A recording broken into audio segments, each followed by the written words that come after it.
So again, now early this year, the AmaZulu Royal Family were allocated 66 million rand by the KZN provincial government. A few months later, KwaZulu-Natal Premier, that's Siphamandla Goge, handing over 6 vehicles. This forms part of the support that the AmaZulu Royal household receives from the office of the Premier in that province. Our senior reporter Siphamandla Goge has been seeking clarity from the provincial government about the AmaZulu Royal household budget allocation.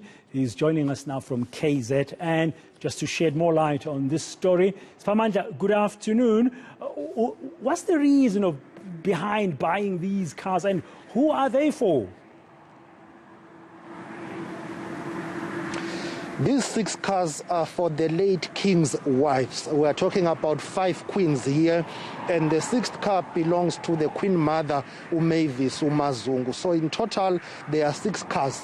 5 for the late king's queens and 1 for the queen mother. According to the Premier of KwaZulu-Natal, Siphamandla Goge, these cars are meant to enable the king's queens or the late king's queens to continue with their daily responsibilities and duties, and in terms of their engagements when they underperform or when they perform their duties to the nation. So it's to support the queens of the late king and also to support the queen mother or Queen Mavis Mazungu. So these cars form part of that plan for the ongoing support of the Zulu royal household. Let me also try and unpack this. This is not from the new budget. No, there was a budget that was earlier on announced by the Premier of KwaZulu-Natal and the KwaZulu-Natal Provincial Executive of 66 million. Now, the understanding is that the budget to purchase these new SUVs, these new cars, comes from that. It's not a new budget that has been recently created. There were reports earlier on that the budget was frozen pending the finalization of the dispute over the throne. Well, today, Premier Siphamandla Goge clarifying that no, the budget is not frozen, but it's only financing of certain traditional ceremonies that has been put on hold. However, for the daily upkeep of the Zulu royal household, the budget is in operation. They are utilizing that budget. It also includes renovating the palaces of the late king. But let's take a listen to Siphamandla Goge explaining about these new cars. We thought it was important that everything that we committed to do to His Majesty the King, King Zwelithini Kapekuzulu, we fulfill all of those things. We had agreed that we will complete purchasing cars for queens, and this is what we were delivering today. We also agreed that we'll complete renovations in palaces. We were also introducing contractors that will do that work. Our process was disrupted, firstly by COVID, but secondly by allowing the Royal House to go through the process of mourning and all of that. Siphamandla, do we have an idea of what all of this is going to cost? I mean, is there a breakdown of this cost? He's mentioned renovations there, and you've mentioned the 6 cars for the queens.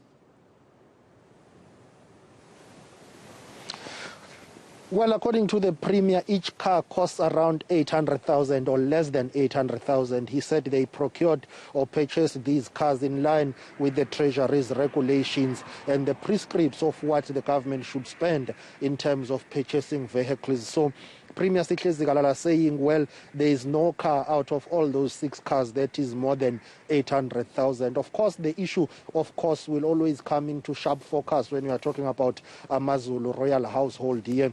For years, the issue of overspending for the royal household budget has always been the issue. Even when the late king, Goodwill Zwelithini Kapekuzulu, was still alive, he had to defend the issue of overspending, and there had always been questions raised by interested stakeholders as well as opposition parties in the KwaZulu-Natal provincial legislature about the issue of royal household budget. That's why there have been calls to say the Royal House needs to be self-sustainable.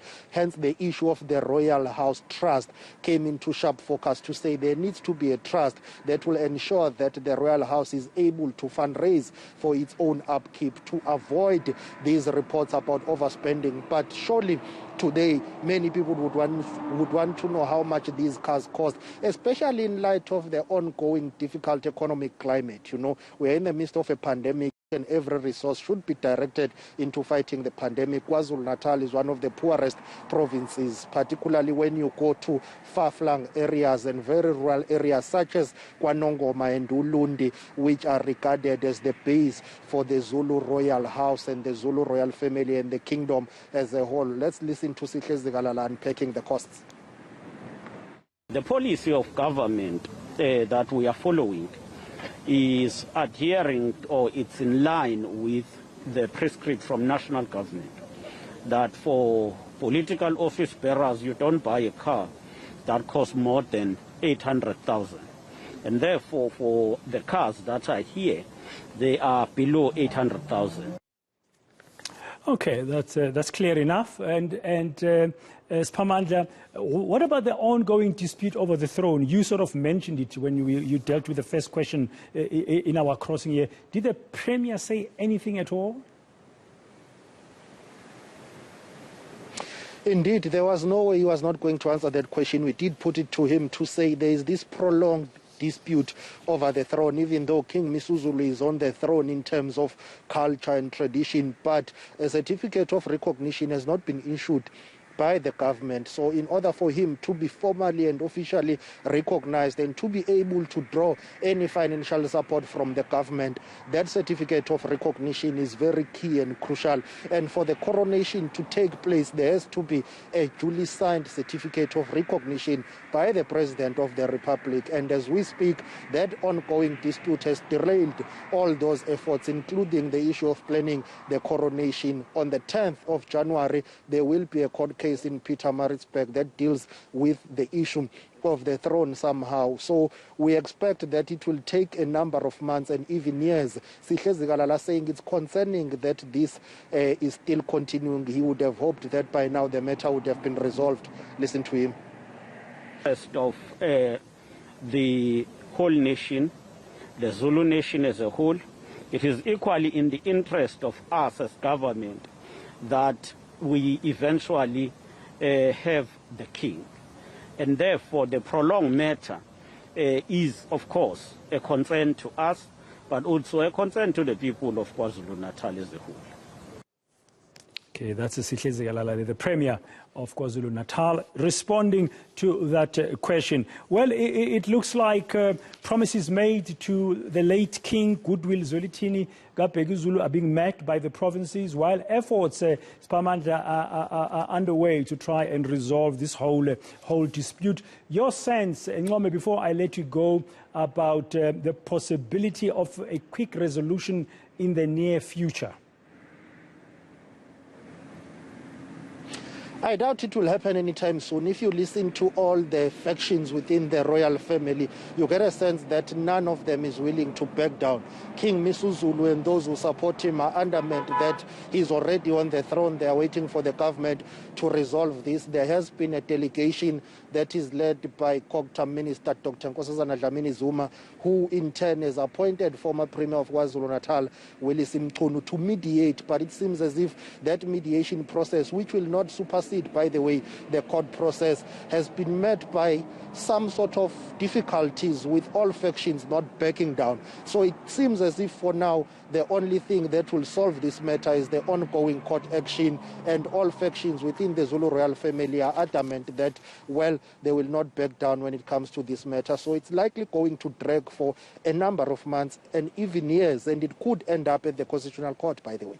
Thank you very much, Siphamandla Goge.